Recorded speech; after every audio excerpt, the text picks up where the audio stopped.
ব্রাহ্মণবাড়িয়া জেলার কসবা থানার তালতলায়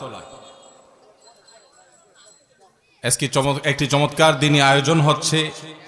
এই আয়োজনের অন্যতম উদ্যোক্তা অত্র এলাকার কৃতি সন্তান জনাব আলহাজ জিতু ভূঁইয়ার মেয়ে জনাবা খাদিজা আক্তার শেফালি। বয়সে আমার মায়েরও বড় হয়তোবা, অনেক সিনিয়র মানুষ। দীর্ঘদিন থেকে, বেশ কয়েক বছর থেকে তার ভিতরে একটা ব্যাকুলতা আমি দেখেছি। তিনি এই তালতলার মানুষের জন্য কিভাবে একটু উপকার করা যায়, কিভাবে একটু সেবা করা যায়, এই জন্য তিনি সবসময় সচেষ্ট। মসজিদের উন্নয়ন, একটা গ্রামের মসজিদকে কিভাবে সুন্দর করা যায়, এই জিনিসগুলো তিনি অনেক দিন থেকে চেষ্টা করে আসছেন। আপনারা জানেন যে সাধারণত মাহফিল এই ফিল্ড থেকে, আমি দাওয়াতি ফিল্ড থেকে গত বছর থেকে সরে আসছি। কিছু ওয়াদা রক্ষার মাহফিল শুধুমাত্র, যেগুলো আগে ওয়াদা করা হয়েছে সেগুলো আমি করছি। তো আজকের এই প্রোগ্রামটি কোনো আসলে মাহফিল প্রোগ্রাম না, এটি মূলত সেই জনাব আলহাজ জিতু ভূঁইয়ার মেয়ে জনাবা খাদিজা আক্তার শেফালি অত্র এলাকার অত্র গ্রামের কৃতি সন্তান, আমেরিকা প্রবাসী। তিনি মূলত এই বৃদ্ধ বয়সে এসেও তার এলাকার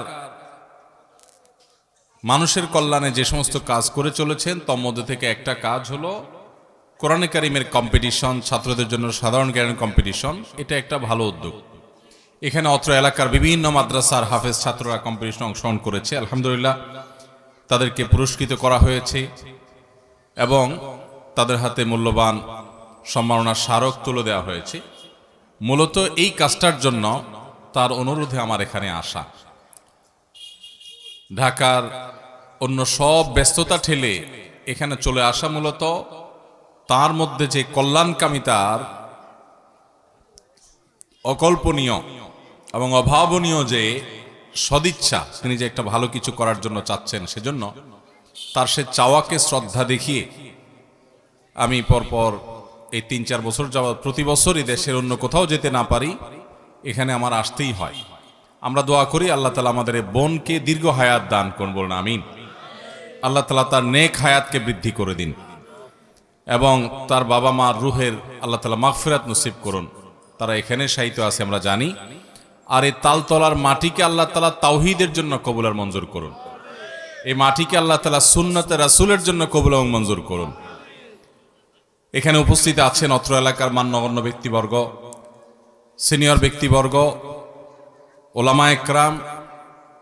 বিশেষ করে উপস্থিত আছেন এই কসবা থানার অফিসার্স ইনচার্জ এবং সেই সাথে উপস্থিত আছেন এই কসবা থানার কৃতি সন্তান আরেকজন বিশিষ্ট সমাজসেবক, আমার পরিচিত এবং বন্ধু মানুষ, যিনি একজন বিশেষজ্ঞ চিকিৎসক, বিসিএস ক্যাডার একজন ডাক্তার, ঢাকা মেডিকেল কলেজে ছিলেন, এখন জাতীয় হৃদরোগ হসপিটালে তিনি হৃদরোগ বিশেষজ্ঞ এবং কনসালটেন্ট হিসেবে আছেন, ডাক্তার আশরাফুল আলম। শুক্রবার সম্ভবত সপ্তাহে একদিন কসবায় আপনাদের আলোর হসপিটালেও আসেন। তো ডাক্তার আশরাফুল আলম ভাইও এসেছেন, আরও মান্যগণ্য ব্যক্তিবর্গ আছেন। আমি সবার প্রতি কৃতজ্ঞতা জ্ঞাপন করছি। আর স্পেশাল কৃতজ্ঞতা আপনাদের প্রতি, যারা সেই দুপুর থেকে বসে আছেন। মূল কৃতজ্ঞতাটা, সবচেয়ে বড় কৃতজ্ঞতাটা অতিথিদের চাইতে আমি আপনাদের নিবেদন করতে চাই, কারণ আপনারা কোরআনের কথা শোনার জন্য অনেকেই সেই ভর দুপুর থেকে সেই রোদ এবং এই গরমের কষ্ট এটা উপেক্ষা করে আপনারা বসে আছেন। আমরা দোয়া করি আল্লাহ রাব্বুল আলামিন আমাদেরকে ঠিক এভাবে জান্নাতুল ফেরদাউসে সমবেত হওয়ার তৌফিক দান করুন। সম্মানিত উপস্থিতি, আল্লাহ রাব্বুল আলামিন কোরআনে কারিমে সবচেয়ে গুরুত্বের সাথে আমাদেরকে যে নির্দেশটি দিয়েছেন, সেই নির্দেশটির নাম হলো তাওহীদ প্রতিষ্ঠা করা। কি প্রতিষ্ঠা করা? তাওহীদ প্রতিষ্ঠা করা। তাওহীদ এমন একটা বিষয়, এই তাওহীদ দিয়েই কিন্তু আমরা মুসলমানরা অন্য সব ধর্মের মানুষ থেকে পার্থক্য হই। অন্য সব ধর্মের মানুষের সাথে মুসলমানদের মূল পার্থক্য, অনেক পার্থক্য আছে, প্রধান এবং মূল পার্থক্য হলো, ব্যবধান হলো, মুসলমানরা তাওহীদে বিশ্বাস করেন, যেই তাওহীদ অন্যান্য ধর্মাবলম্বীদের বিশ্বাসে তাদের কর্মে পাওয়া যায় না। এই যে তাওহীদ, যেটার এত গুরুত্ব, কোরআনে সবচেয়ে বেশি আলোচিত হয়েছে যে বিষয়টি, সেটার নাম তাওহীদ। আদম আলাইহিস সালাম থেকে নিয়ে মুহাম্মদ সাল্লাল্লাহু আলাইহি সাল্লাম পর্যন্ত যত নবী পৃথিবীতে এসেছেন, যত রাসূল পৃথিবীতে এসেছেন, সমস্ত নবী, সমস্ত রাসূলের একটা কমন দাওয়াত ছিল, কমন একটা আহ্বান ছিল। সেই আহ্বানটা হলো তাওহীদের পথে মানুষকে আহ্বান করা। এই তাওহীদ বা একত্ববাদ, আল্লাহর সঙ্গে কাউকে শরীক সাব্যস্ত না করা, আল্লাহর সঙ্গে কাউকে পার্টনার সাব্যস্ত না করা, আল্লাহর একত্ববাদকে অন্তরে বিশ্বাস করা, মুখে স্বীকার করা, এবং তাওহীদ প্রতিষ্ঠিত হয়, প্রকাশিত হয়, সেইভাবে নিজের কাজকামগুলো করা, এটা হলো মুসলমান হিসাবে আমাদের জীবনের সবচেয়ে বড় এবং সবচেয়ে প্রধান কর্তব্য। ভাইরা আমার, আল্লাহ রাব্বুল আলামিন কোরআনে কারীমে বলেছেন, ওয়ামা আরসালনা মিন ক্বাবলিকা মির রাসূলিন ইল্লা নূহি ইলাইহি আন্নাহু লা ইলাহা ইল্লা আনা ফা'বুদুন। যার অর্থ হলো, আল্লাহ বলছেন, হে রাসূল, আপনার আগে যত রাসূল আমি পাঠিয়েছি, আল্লাহ বলছেন আমাদের রাসূল সাল্লাল্লাহু আলাইহি সাল্লামকে বলছেন, হে রাসূল, আপনার পূর্বে যত নবী রাসূল পৃথিবীতে এসেছেন তাদের সবার কাছে আমি ওহী প্রত্যাদেশ পাঠিয়েছি, নির্দেশ দিয়েছি সবাইকে একটি কমন নির্দেশ। নামাজের নির্দেশের মধ্যে কিন্তু পার্থক্য ছিল, ছিল কি ছিল না? সব নবীর নামাজ কি এক? না। আমাদের নবীর নামাজ 5 ওয়াক্ত, কোন কোন নবীর উপর তার উম্মতদেরকে নামাজ পড়তে বলা হয়েছে হয়তো 50 ওয়াক্ত, আরো কম বা বেশি, কারো 1 ওয়াক্ত। কিন্তু মুহাম্মদ সাল্লাল্লাহু আলাইহি ওয়াসাল্লাম তার উম্মতকে 5 ওয়াক্ত নামাজ দেওয়া হয়েছে। তাহলে নামাজ বলেন, রোজা বলেন, হজ বলেন, যাকাত বলেন, সব বিধিবিধান প্রত্যেক নবীর উম্মতদের জন্য আলাদা আলাদা আল্লাহ দেন। অনেক ক্ষেত্রেই পার্থক্য থাকে, কোন কোন ক্ষেত্রে মিলও থাকে। কিন্তু একটা বিষয় আল্লাহ বলছেন, ওয়ামা আরসালনা মিন ক্বাবলিকা মির রাসূলিন ইল্লা নূহি ইলাইহি, হে রাসূল, আপনার পূর্বে যত রাসূল পাঠিয়েছি আমি, সমস্ত রাসূলের কাছে নামাজ, রোজা, হজ, যাকাত এগুলোর বিধিবিধানে পার্থক্য থাকলে কি হবে?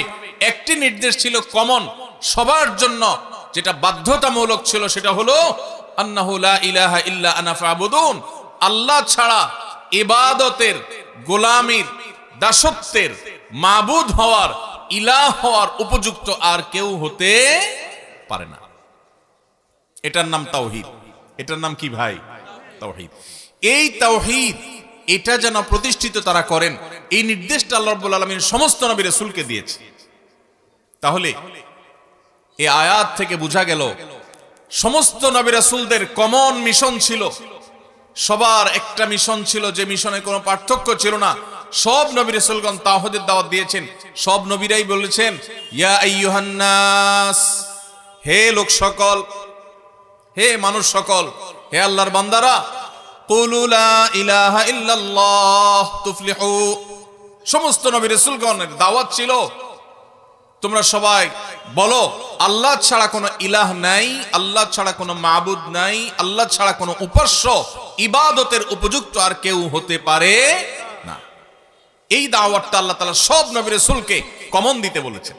এর পরের অংশ ভিন্ন। লা ইলাহা ইল্লাল্লাহ সবাই বলেছেন, পরের অংশ কেউ বলেছেন মুহাম্মাদুর রাসূলুল্লাহ, কেউ বলেছেন ঈসা রূহুল্লাহ, কেউ বলেছেন মুসা কালিমুল্লাহ, কেউ বলেছেন আদম সফিউল্লাহ, কেউ বলেছেন ইব্রাহিম খলিলুল্লাহ। এক একজন নবী তার নবুয়তের কথা মানুষকে বলেছেন, তার প্রতি বিশ্বাস এবং ঈমান আনয়নের দাওয়াত দিয়েছেন। যারা মেনেছে তারা সফল হয়েছে, যারা অস্বীকার করেছে তারা আস্থা করে নিক্ষিপ্ত হয়ে গেছে। ঠিক না বে ঠিক? তাহলে ভাইরা, নবী রাসূলদের এই কমন দাওয়াতের কথা যখন জানলাম, তাহলে মুসলমান হিসাবে আমাদের সবার কর্তব্য হলো, আমাদের সবচেয়ে বেশি গুরুত্ব দিতে হবে তাওহীদকে। কোনটাকে ভাই? তাওহীদ। তাওহীদে যদি কোনো ভেজাল হয়, তার ক্ষমা নাই। আপনারা একটা হাদিস হয়তো শুনে থাকবেন, নবী করিম সাল্লাল্লাহু আলাইহি সাল্লাম বলেছেন, মুসনাদে আহমদে হাদিসটি বর্ণিত হয়েছে, কিয়ামতের ময়দানে বান্দার যত অপরাধ, পাপাচার, গুনাহ, অন্যায়, বিচার, এগুলো সব আল্লাহর দরবারে উঠানো হবে। বান্দার সমস্ত বিচারগুলোকে 3 ভাগে ভাগ করা হবে। 3 ধরনের বিচার আল্লাহ রাব্বুল আলামিনের আদালতে কিয়ামতের দিন হবে। এর মধ্যে কিছু আছে বান্দার হক সংশ্লিষ্ট, কারোর আইল ঠেলেছেন, কারোর লাউটা চুরি করে নিয়ে আসছেন, কারোর জমিটা চান্সে সুযোগ পেয়ে মেরে নিছেন, নিজের নামে করে নিছেন, তারা কেউ দেশে থাকে না, থাকে বিদেশে, এই চান্সে দখল করে নিছেন। আছে না নাই? আছে নাকি তালতলা নাই এরকম মানুষ? আছে। এই যে অন্যের অধিকার নষ্ট, অন্যের সম্পদ দখল করা, ভক্ষণ করা, এটা কি হালাল না হারাম? কেমন হারাম? এটা এমন হারাম, এই কাজটা যদি কেউ করে আর দুনিয়াতে যদি এটা দফা রফা না করে, যারটা খাইছে তারটা তার কাছে ফেরত না দিয়া যায়, তো কিয়ামতের দিন এই রকম অপরাধ যেগুলো করা হয়েছে এইগুলোর বিচার সম্পর্কে আল্লাহ বলবেন, এগুলোর ব্যাপারে আমার কোনো ক্ষমা নাই। এগুলো যারটা সে মেরেছে দুনিয়াতে, এখন আখেরাতে তার সাথে বোঝাপড়া করতে হবে। আর কিয়ামতের দিন বাপ ছেলেকে, ছেলে বাপকে ছাড়বে না, স্বামী স্ত্রী, স্ত্রী স্বামী, কেউ কাউকে ছাড়বে না। আল্লাহ বলেছেন, ইয়াউমা ইয়াফিরুল মারউ মিন আখিহি ওয়া উম্মিহি ওয়া আবিহি ওয়া সাহিবাতিহি ওয়া বানিহি। কিয়ামতের দিন সবাই লিকুল্লি মিনহুম ইয়াউমা ইদিন শা'নুই ইউগনি, লিকুল্লি ইমরিইম মিনহুম ইয়াউমা ইদিন শা'নুই ইউগনি। প্রত্যেকটা মানুষ সেদিন যার যার জান বাঁচানোর জন্য পাগল পড়া থাকবে। কেউ কাউকে, বাপ সন্তানকে, সন্তান বাপকে পরিচয় দিতে চাইবে না। ভয়াবহতা কোন পর্যায়ে গেলে এটা হবে সেটা চিন্তা করা যায়। সেই দিন ওই যে দুনিয়াতে যাদের হক মেরেছেন, কেউ বলবে না ঠিক আছে ভাই মেরেছো, ঠিক আছে মাফ করে দিই, বলবে ঠিক আছে তখন মেরেছো ভালো কথা, এখন আমি তার বিচার চাই। বিচারে কি হবে? আপনার আমল নামা সওয়াব দিয়ে দিবে। ওয়াজ মাহফিলে গেছেন, সওয়াব কামাই করছেন, আরেকজনের আইল ঠেলছেন জমির, আরেকজনের ফসল মেরে দিয়েছেন, আরেকজনের পশুটাকে চান্সে আপনি চুরি করে জবাই করে খেয়ে ফেলেছেন, আপনি কোনোভাবে আরেকজনের হক নষ্ট করেছেন, তাহলে সেক্ষেত্রে আরেকজনের গাছেরটা পেড়ে খেয়ে ফেলছেন, কেউ টের পায় নাই। এই সবগুলোর জন্য আপনার ওয়াজ মাহফিল, আপনার নফল নামাজ, আপনার কোরআন তেলাওয়াত, এমনকি আপনার হজ উমরা, আপনার দান সাদাকা, এই সওয়াবটুকু ওই পাওনাদার যারটা দুনিয়াতে মারছেন আল্লাহ তাকে দিবেন, দিয়া এবার খালি হাতে এই লোকটাকে জাহান্নামে নিক্ষেপ করা হবে। ভাইরা আমার, এই জন্য আর যা করেন মানুষের হক মারবেন না। নামাজ বেশি পড়তে পারেন না, শুধু 5 ওয়াক্ত ফরজ পড়েন, সুন্নতে মুআক্কাদা ওয়াজিব পড়েন, আলহামদুলিল্লাহ যথেষ্ট।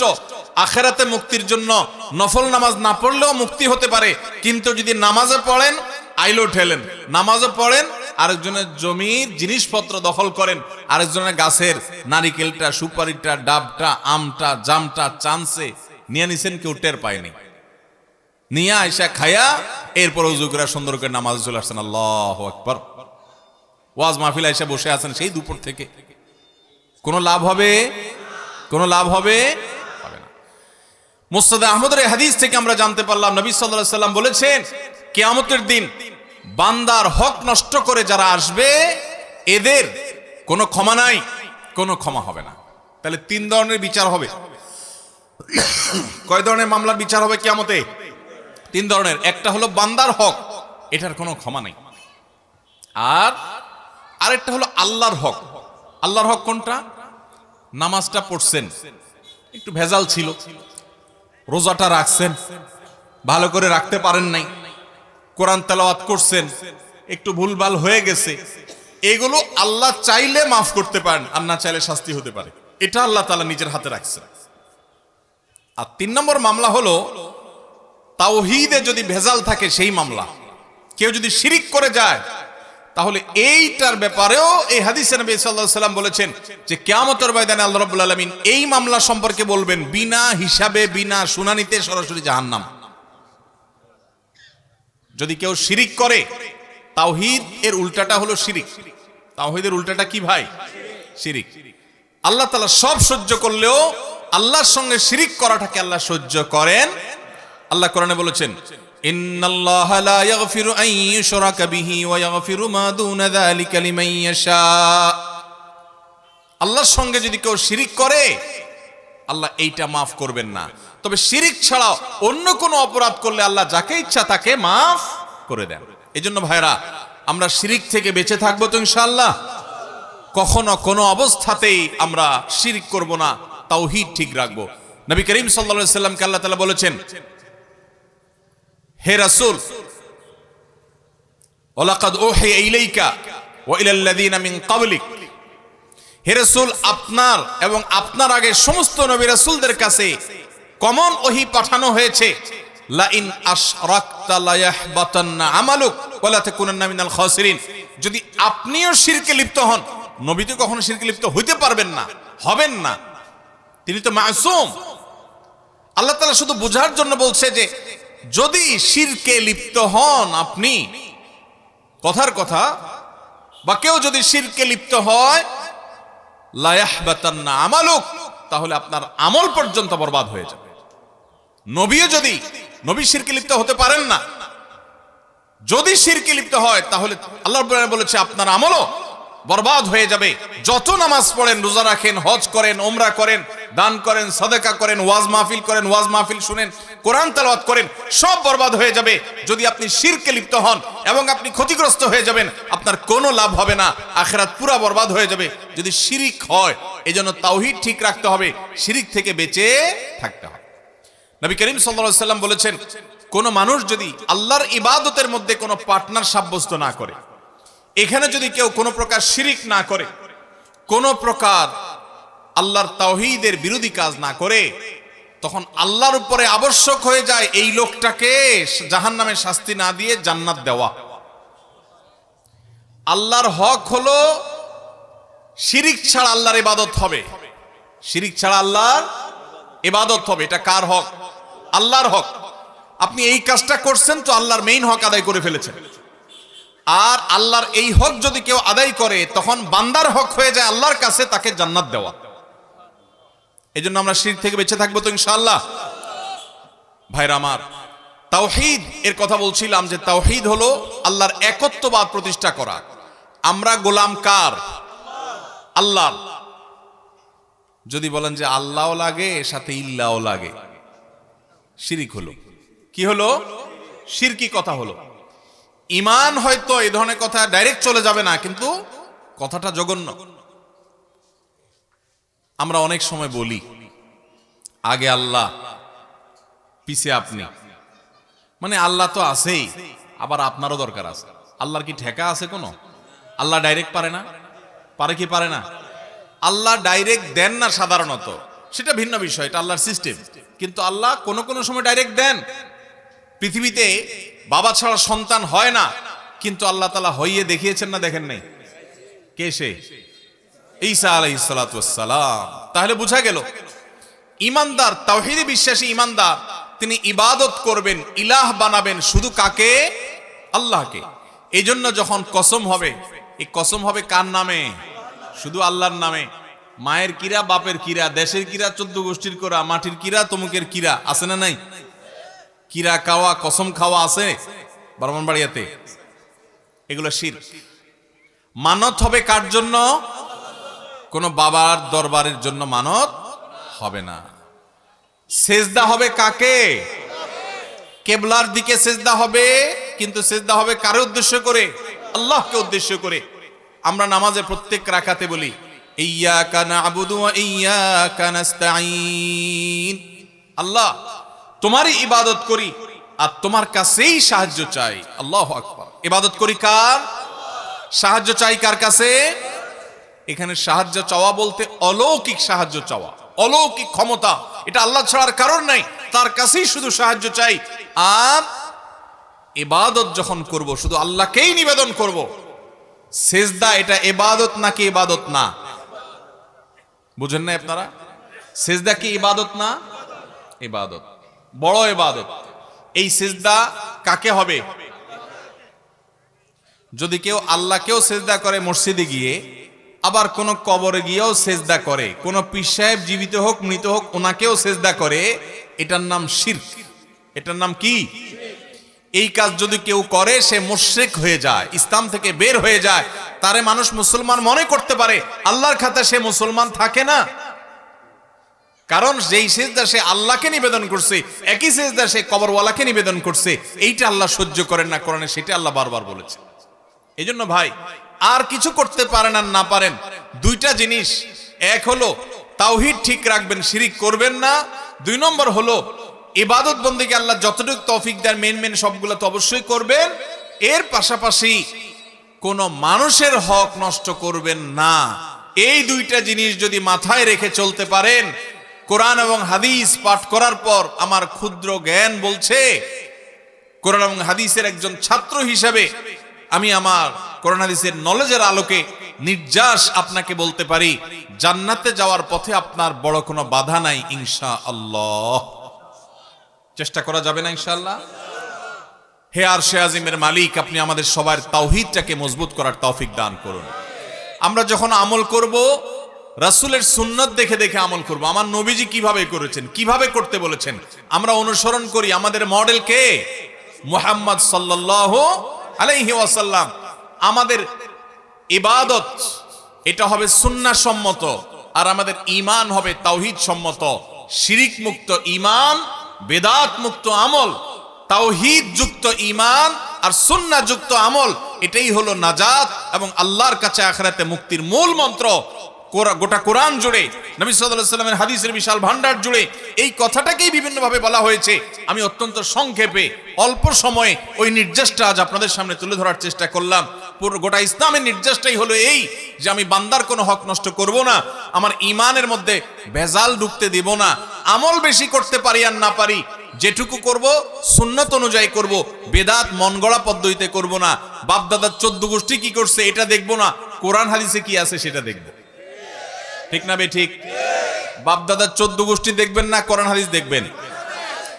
আপনি যদি আল্লাহর কাছে যাওয়ার পরে ফেরেশতারা যখন আমলনামা খুলবে, হিসাব নিবে, তখন যদি বলে এই তুমি যে এই যে ভেজাল কামটা করছিলে এটা কোথায় পাইছো, যদি বলেন যে আমার বাপ দাদা 14 গোষ্ঠী করছে, মায়ের একটাও নিচে পড়বে? বলবে তোমারে কি বাপ দাদার অনুসরণ করতে বলছে? বাপ দাদা যদি ভুল করে তুমি কি ভুল করবা? ভাইরা আমার, এই ব্রাহ্মণবাড়িয়ার বহু কৃতি সন্তান প্রবাসে থাকেন।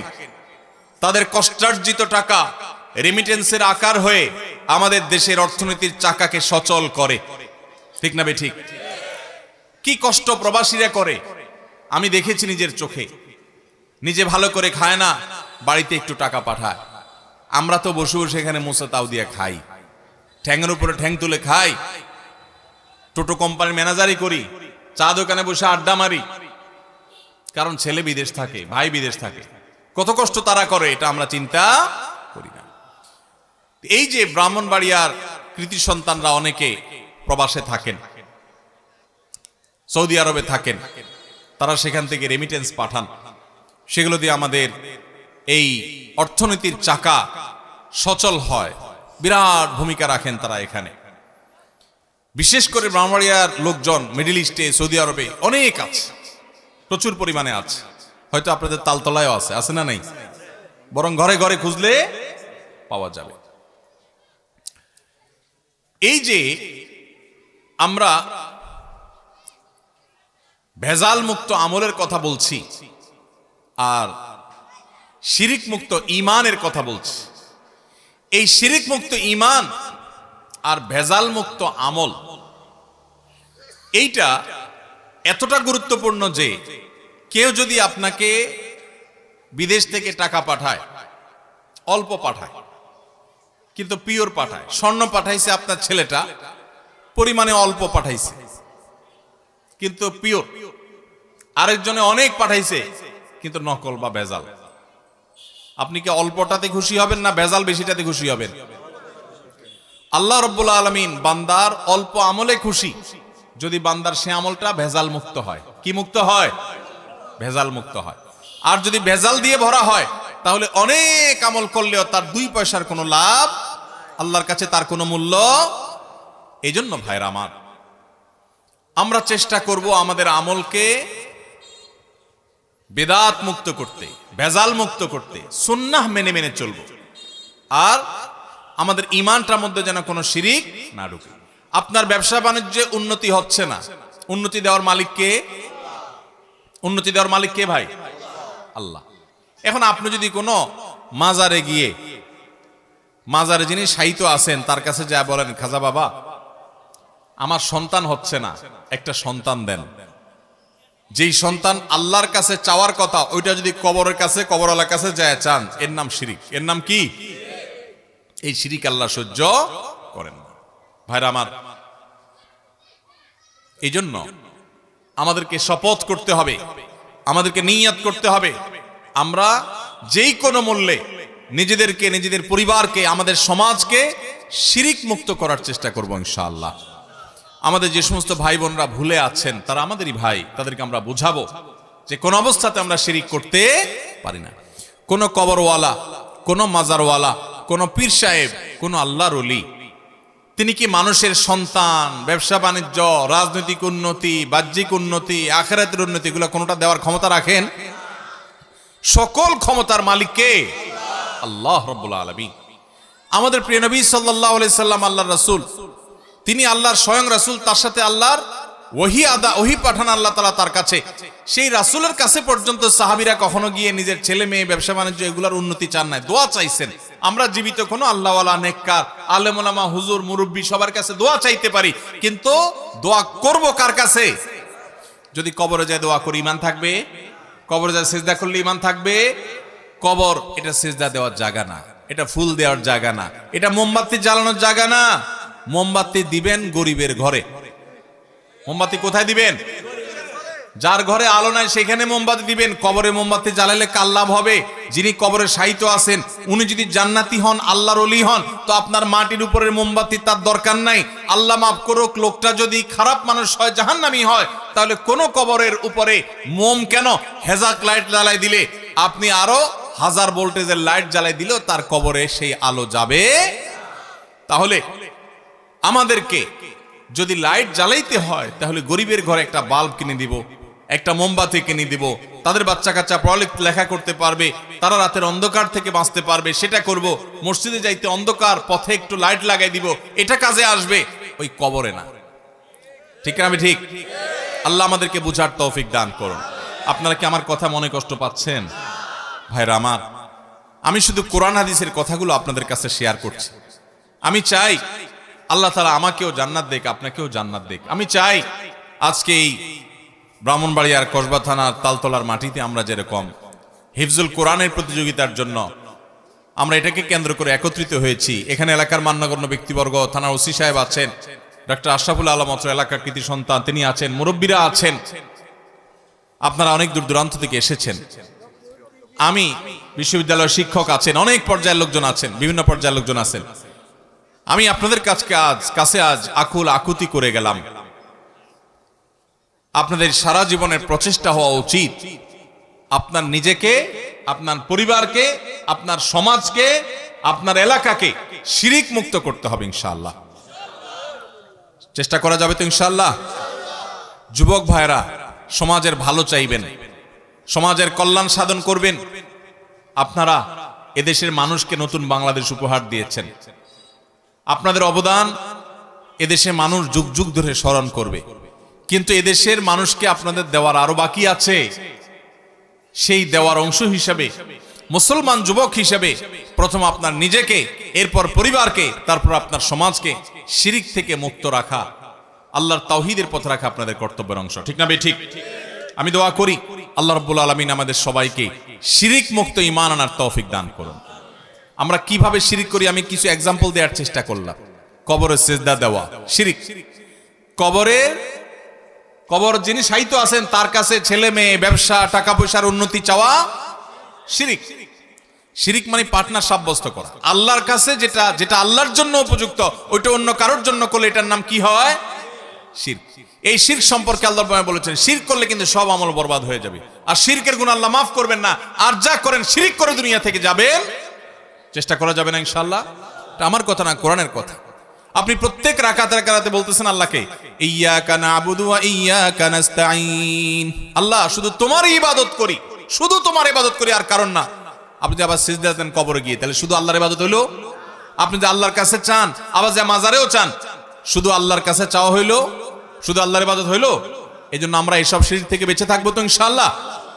ভাইরা আমার, বাপ দাদা কি করছে এসব হিসাব করব না, কোরআন হাদিসে কি আছে সেটা দেখব।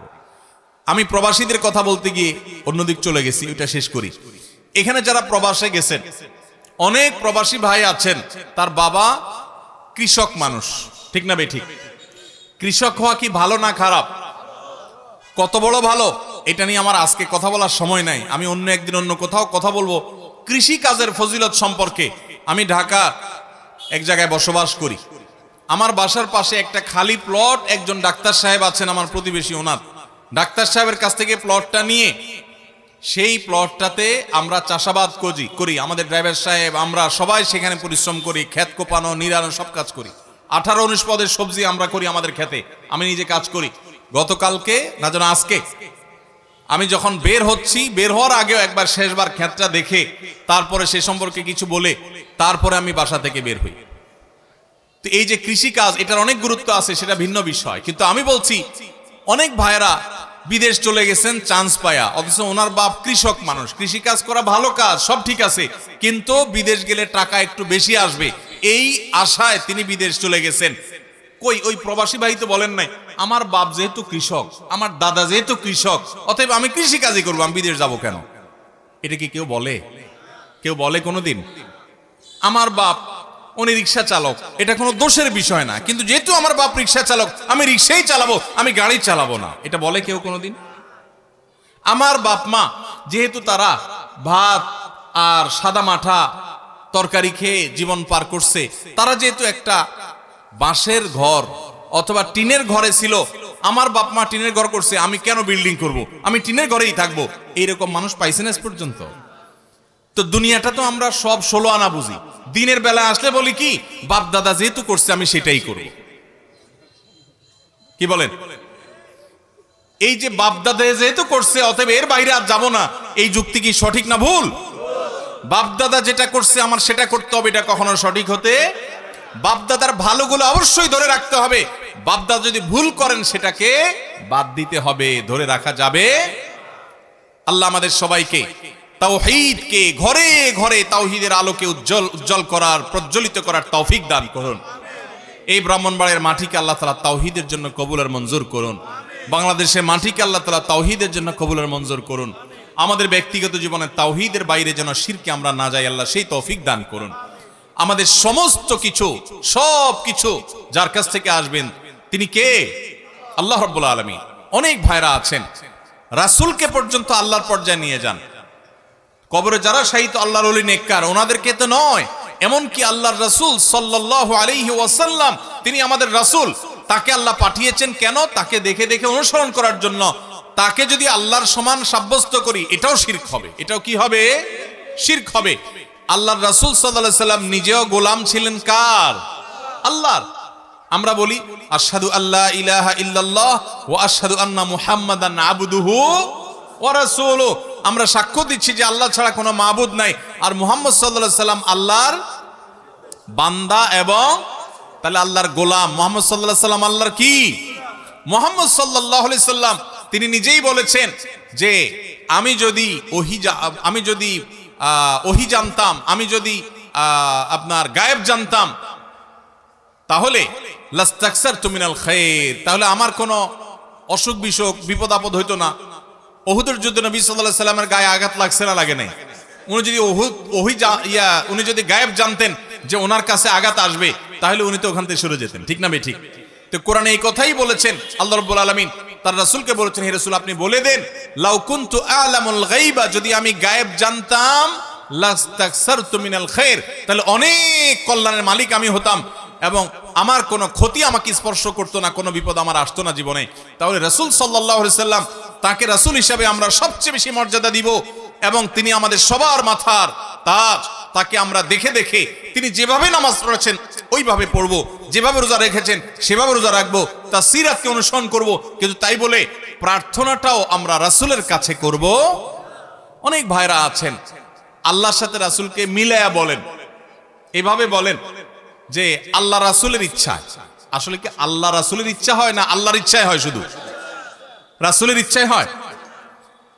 রাসূল সাল্লাল্লাহু আলাইহি সাল্লাম তিনি আমাদের মডেল, তিনি আমাদের অনুকরণীয়, আমরা তাকে অনুসরণ করব। কিন্তু চাওয়া পাওয়া, ইবাদত, দাসত্ব, গোলামি, বন্দিগি, এগুলো সব কাকে হবে? শুধু শুধু আল্লাহকে হবে। আল্লাহর সাথে কোনো পীরকে, কোনো কবরকে, কোনো মাজারকে, এমন করে রাসূল সাল্লাল্লাহু আলাইহি সাল্লামকে যদি কেউ মিলায় ফেলা, মিশায় ফেলা, সে মুশরিক হবে, সে ইসলাম থেকে বের হয়ে যাবে। কোরআনে ভাষ্য অনুযায়ী তার আমল বরবাদ হয়ে যাবে। এবং এই অপরাধ করে যদি কেউ ক্ষমা ছাড়া মারা যায়, তার ক্ষমা নাই।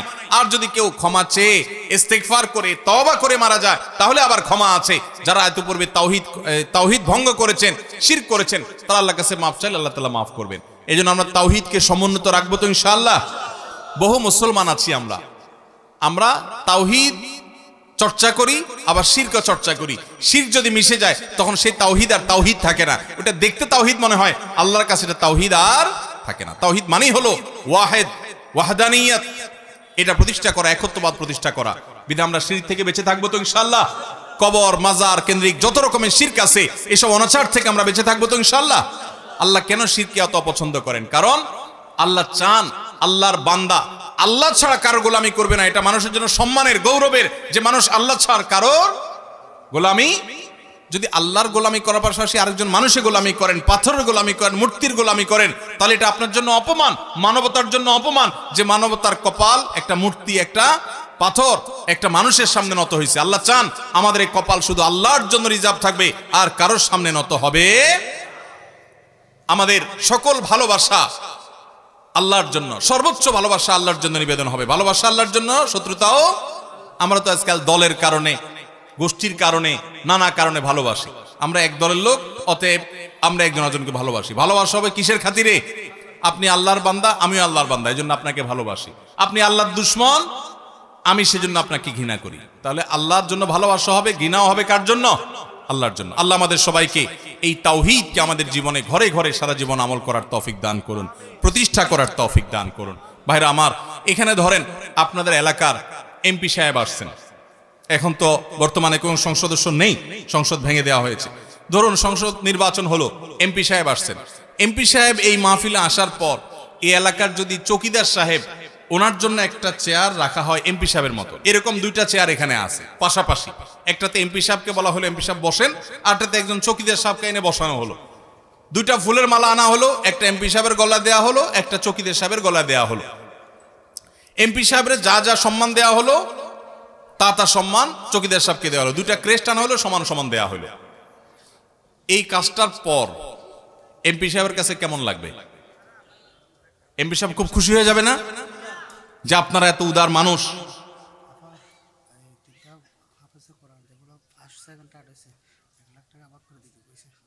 মাশাআল্লাহ। এমপি সাহেব খুব খুশি হয়ে যাবে না? এমপি সাহেব বলবে না যে আপনারা মনে করেন না হুজুরের হাদিয়া দিস, এটা আরেক মুসিবত। এইটা হলো এই মাহফিলের যে আয়োজক, এই মাহফিল তো না, কোরআন কম্পিটিশনের যে আয়োজক এবং অত্র এলাকার যে কৃতি সন্তান জনাব খাদিজা আক্তার শেফালি, জিতু ভূঁইয়ার মেয়ে, তিনি এই টাকাটা পাঠিয়েছেন তার বাসার লোকজনদেরকে দিয়ে, যে আমাদের এখানে কোরআন কম্পিটিশনে যে হাফেজ ছাত্ররা ফার্স্ট সেকেন্ড থার্ড হয়েছে তাদের তিনজনের জন্য 1 লক্ষ টাকা পুরস্কার। আলহামদুলিল্লাহ। আমি কর্তৃপক্ষকে বলবো আমাদের সেই হাফেজ কোরআনের সেই পাখিদেরকে ডেকে এটা তাদের 33,000 করে কত করে ভাগে পড়ে তাদেরকে একটু ভাগ করে দেন মেহরবানি করে। আর না হলে 33,000 করে দেওয়া উচিত হবে না, প্রথম পুরস্কারটা তো বাড়ায় দেওয়া উচিত। কি বলেন? আপনারাই ভাগ করেন, কি বলেন? প্রথম পুরস্কারটা বেশি দেওয়া লাগে না? প্রথমটা কত দেওয়া যায় বলেন? ভোট দেন আপনারা। 40। তাহলে প্রথমটা 40 থাকুক, আর সেকেন্ড থার্ড 30-30 থাকুক, ঠিক আছে না? দেন, একটু ভাগ করে দেন। আর ছেলেগুলো আসুক, আমরা তাদেরকে পুরস্কার দেবো। আলহামদুলিল্লাহ। আপনারা আবার পরে বলবেন হুজুরের কত বড় বান্ডিল দিস, আরেক মুসিবত। যাই হোক ভাই, আমি যেটা বলছিলাম, একটা চেয়ার এমপি সাহেবের, একটা চৌকিদার সাহেবকে রাখা হয়েছে। ফুলের মালাও সমান, ক্রেস্টও সমান, সবই সমান। এমপি সাহেব খুব খুশি হয়ে যাবে না? এমপি সাহেব বলবে যে আপনাদের মনটা এত বড়, আপনারা আমাকে যে সম্মান দিলেন চৌকিদার সাহেবরা একই সম্মান দিলেন, এটা বলবে? এমপি সাহেব ওই অনুষ্ঠান থেকে সবচেয়ে রাগান্বিত হয়ে যাবেন, ঠিক না? ঠিক। কেন রাগান্বিত হবে? কারণ শিরিক করা হয়েছে। কি করা হয়েছে? এমপি সাহেবের সাথে শিরিক করা হয়েছে। যদি এমপি সাহেবের চেয়ারটা একটু ছোট হয়, ফুলের মালাটা একটু ছোট হয়, ক্রেসটা একটু খারাপ হয়, তাহলে তিনি মনে কষ্ট পাবেন। এত রাগ হবেন না যত রাগ হবে ওই চৌকিদাররা আর ওনারে এক জায়গায় করলে, ঠিক না বেঠিক? অথচ এমপি সাহেব মানুষ, চৌকিদার সাহেব হতে পারে, চৌকিদার সাহেব এমপি সাহেবের আগে জান্নাতে যাবে, হতে পারে কি পারে না? এরপরও এমপি সাহেব এটাকে এত মাইন্ড করবে, এত কষ্ট পাবে। তাহলে এবার বুঝেন, যেই সেজদা আপনি আল্লাহকে দিচ্ছেন ওইটা যদি আপনি কবরে যায় দেন, যেই দোয়া আল্লাহর কাছে করছেন ওইটাই যদি আপনার আল্লাহর গোলামের কাছে করেন, তার আল্লাহর এটাকে আল্লাহর জন্য এটা সম্মানের না অপমানের? আল্লাহকে অপমান করা যায় না, কিন্তু এটা আল্লাহর শানে বেয়াদবি কি না বলেন? এটা কি আল্লাহ সহ্য করার কথা? এজন্য শিরিক কখনো আল্লাহ সহ্য করবেন না। আল্লাহ আমাদের ভাই বোনদেরকে তাওহীদ বুঝার তৌফিক দান করুন, তাদেরকে আল্লাহ তাআলা শিরক থেকে মুক্ত থাকার তৌফিক নসিব করুন। ভাইরা আমার, এই সংক্ষিপ্ত কথা সামারি আমি এক লাইনে শেষ করছি। যদি এটা নিয়ে যেতে পারেন আজকের মাহফিল থেকে, তো ঢাকা থেকে আমার আশাটাও সার্থক। জিতু ভূঁইয়ার মেয়ে, আমার মায়ের বয়সী, অত্র এলাকার কৃতি সন্তান, এই পর্দানসীন, এই আল্লাহর বান্দি, তিনি যে এখানে ভালো কাজ করার চেষ্টা করছেন তার সেই চেষ্টাটাও সার্থক।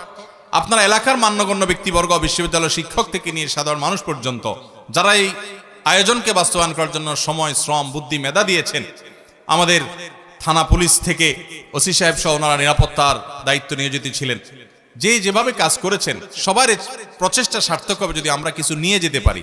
আজকে মাহফিল থেকে নিয়ে যাব কি যাব না? ইনশাআল্লাহ। কে নিয়ে যাব? বুটবাদাম, বুটবাদাম, বুটবাদাম নিতে বলছি।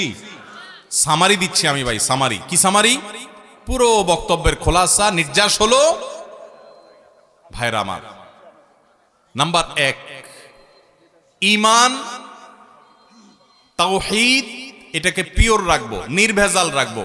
কখনো আল্লাহর সঙ্গে শিরিক করব না, ইবাদতেও না, উপাসনা দোয়াতেও না, অন্য কোনো ভাবেও না। আল্লাহর সঙ্গে কোনোভাবে শিরিক করব, শিরিক থেকে বেঁচে থাকবো, তাওহীদ ঠিক রাখবো। 1 নাম্বার 2, অন্যান্য ফরজ ইবাদতগুলো করা, কবিরা গুনাহ থেকে বাঁচার পাশাপাশি বান্দার হক কখনো নষ্ট করব না, কোনো মানুষের হক কখনো নষ্ট করব না।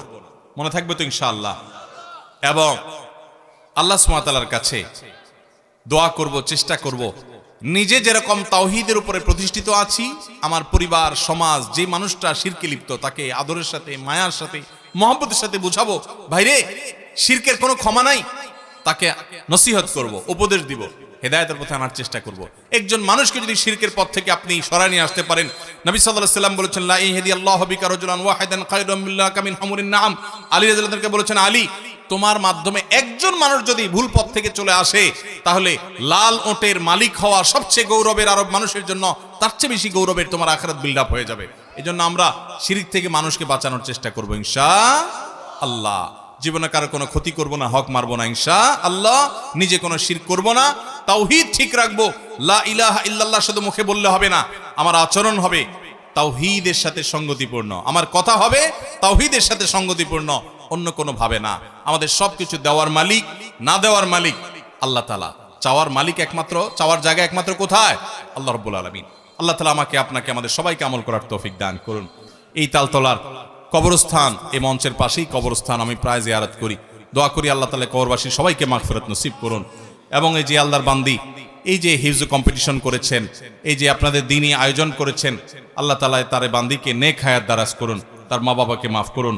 অত্র এলাকার সমস্ত মুরব্বী যারা ঈমান নিয়ে গেছেন, তাওহীদ নিয়ে গেছেন, তাদের সবাইকে আল্লাহ তাআলা মাফ করে দিন। এবং শিরিক থেকে আল্লাহ তাআলা আমাদের সবাইকে হেফাজত করুন। এই মাটিকে, এই এলাকাকে আল্লাহ তাআলা মুক্ত করে দিন, হেফাজত করুন। দ্বীনি প্রতিষ্ঠান যেগুলো আছে, মাদ্রাসা শিক্ষক, ছাত্ররা কোরআন শেখার জন্য চেষ্টা করছেন, আল্লাহ তাআলা তাদের শিক্ষার মধ্যে বরকত দান করুন। জাযাকুমুল্লাহ খাইর।